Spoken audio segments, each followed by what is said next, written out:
Semana que acaba, semana que começa. A semana que terminou foi uma semana dominada pelos resultados da Nvidia e por todo o frenesi em torno da inteligência artificial. Isto numa semana onde tivemos PMIs, tivemos minutas do Banco Central Europeu e da Reserva Federal e inúmeras intervenções verbais por parte tanto de membros da Reserva Federal como do Banco Central Europeu, tentando uma vez mais empurrar as expectativas de cortes de taxa de juros para o mais tarde possível.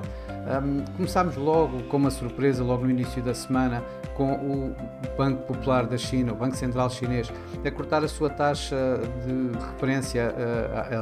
principalmente às hipotecas, a 5 anos, dos 4,20 para os 3,95, uma surpresa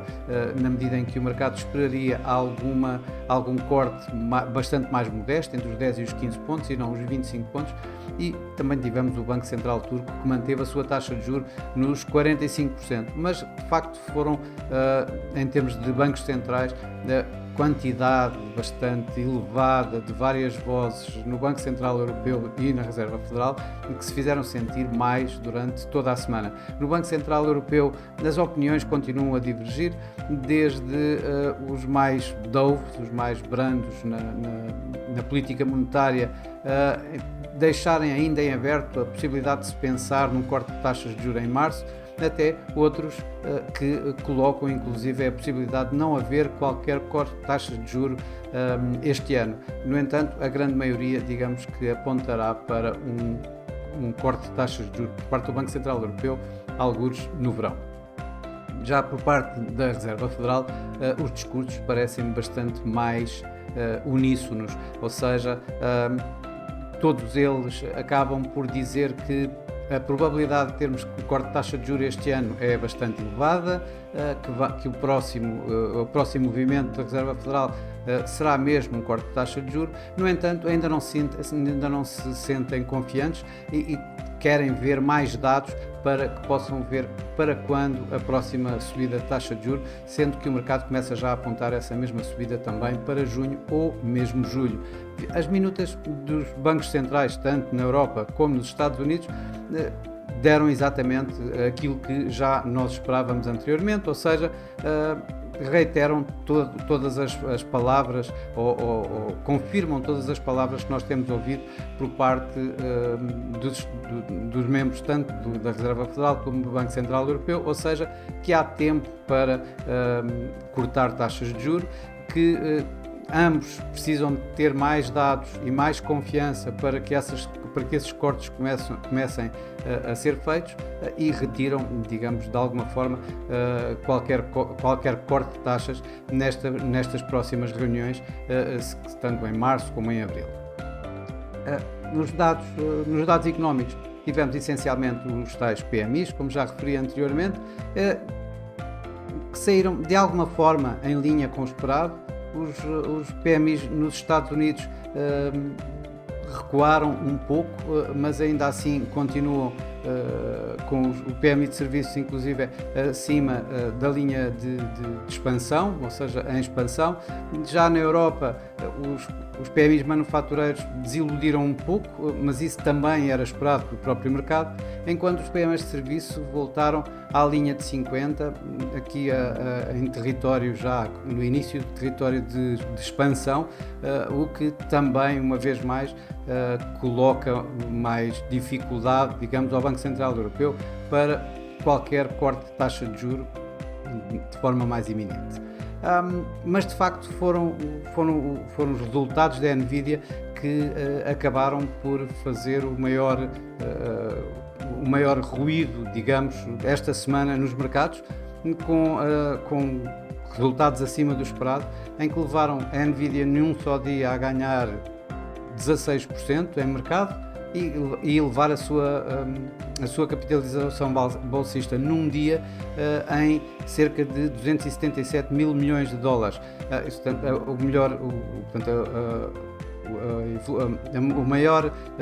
A maior subida, digamos, de capitalização bolsista de uma empresa de sempre. Isto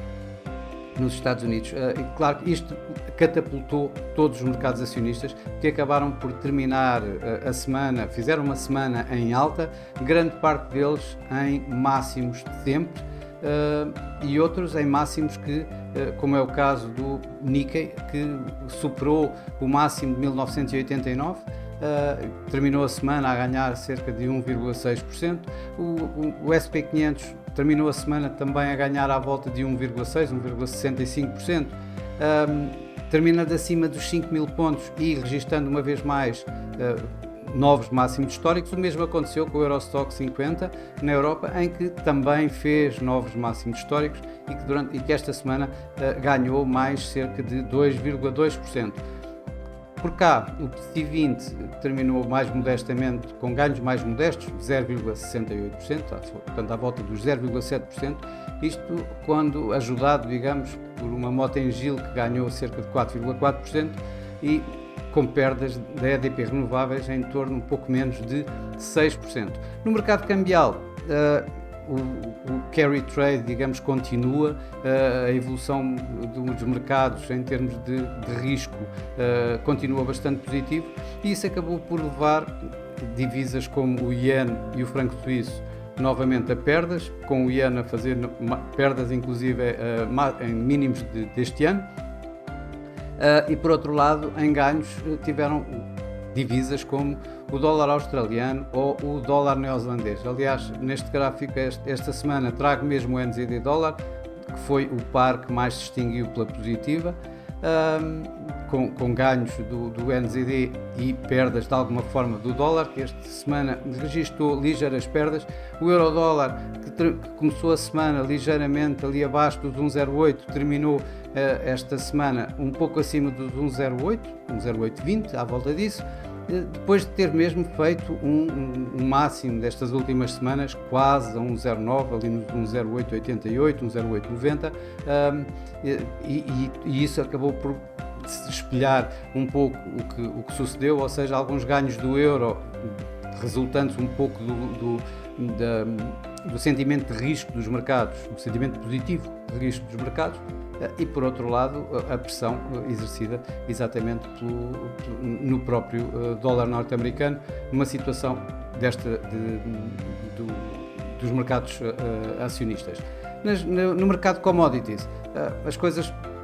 continuaram mais ou menos idênticas à semana passada. No entanto, tivemos aqui uma pequena inversão, ou seja, o ouro manteve acima dos 2.000 dólares por onça,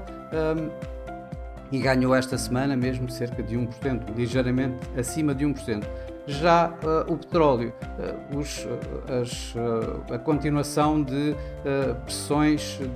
da Reserva Federal para alterar, para cortar taxas o mais tarde possível, as yields a subirem, os inventários do crudo norte-americano também a aumentar, acabaram por levar os investidores a preocuparem-se um pouco mais com a procura que pode voltar a cair ligeiramente, já que em termos de tensões geopolíticas parece que o mercado está completamente voltado de costas para essas mesmas tensões que se continuam a manter, nomeadamente no Médio Oriente, e o petróleo perdeu mesmo cerca de 3% em média esta semana, com o Brent a perder cerca de 2,3% e o WTI a perder um pouco mais de 3%. A próxima semana vai ser uma semana em que voltarão as expectativas de taxa de juro a estar bastante presentes, com os números da inflação preferida do Fed, inclusive o Core PCE Price Index, e a inflação na zona euro. Teremos também, com a época de resultados quase a terminar, ainda mais alguns resultados empresariais, embora não provavelmente com o peso que tivemos nesta semana que passou. E em termos de bancos centrais vamos ter o Banco Central da Nova Zelândia. Em termos de inflação, o que os mercados esperam, nomeadamente, e vamos começar, digamos, com o maior impacto talvez no mercado, que será o Core PCE Price Index, ou seja, a medida preferida do Fed para a inflação. Os mercados esperam ver um aumento de 0,4% nos preços a nível mensal. A nível anual, esperam que haja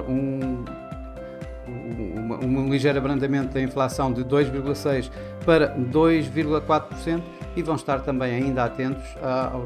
aos dados tanto dos rendimentos pessoais como da despesa pessoal. Isto numa semana em que também vamos ter o ISM manufatureiro, depois dos PMIs da semana passada, em que o mercado também espera ver alguma subida desse mesmo ISM manufatureiro, mas ainda a ficar em terreno, digamos, de contração. Ainda sem chegar à tal situação de expansão. No entanto, a dar aqui assim mostras de alguma resiliência da própria da economia norte-americana. Já na Europa, os mercados estão à espera, em termos de inflação, prende-se com cerca de 0,5% no aumento mensal nos preços, em fevereiro, em que, em termos da medida anual, deverá sair de 2,8% para 2,5% na inflação total, e com a inflação subjacente a cair para os 2,9%, aqui sim ligeiramente abaixo dos 3%. Obviamente que, acompanhado com estes números de inflação, tanto nos Estados Unidos como na Europa, vamos ter um inúmero de inúmeras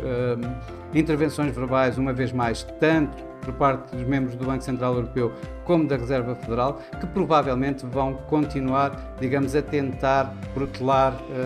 o corte de taxa de juros, que têm vindo a referir que não há condições neste momento ainda para haver cortes, continuam à espera de mais consolidação de inflação para a meta dos 2%, e só a partir daí é que poderemos ter os tais cortes que todos nós esperamos vir a ver o mais breve possível. Bancos centrais, como disse, temos o Reserve Bank of New Zealand, que apesar dos mercados estarem a olhar para dados da inflação um pouco abaixo do esperado, os dados do emprego a acelerarem, ainda assim deverão contar com que o Banco da Nova Zelândia mantenha a sua taxa inalterada nos atuais 5,5%. Nos resultados empresariais, vamos ter algumas empresas, algumas delas com algum peso no mercado, para fazer para modificar algum sentimento de mercado, no entanto não com a força que outros resultados que nós já vimos anteriormente têm. É o caso, por exemplo, da Salesforce ou da eBay, ou mesmo da Berkshire Hathaway, e por cá que vamos poder contar com os resultados do BCP, da EDP e EDP Renováveis. Bom, mas para esta semana é tudo. Desejo a todos uma boa semana, bons negócios, e para a semana cá estarei com mais Semana que acaba, semana que começa. Até lá!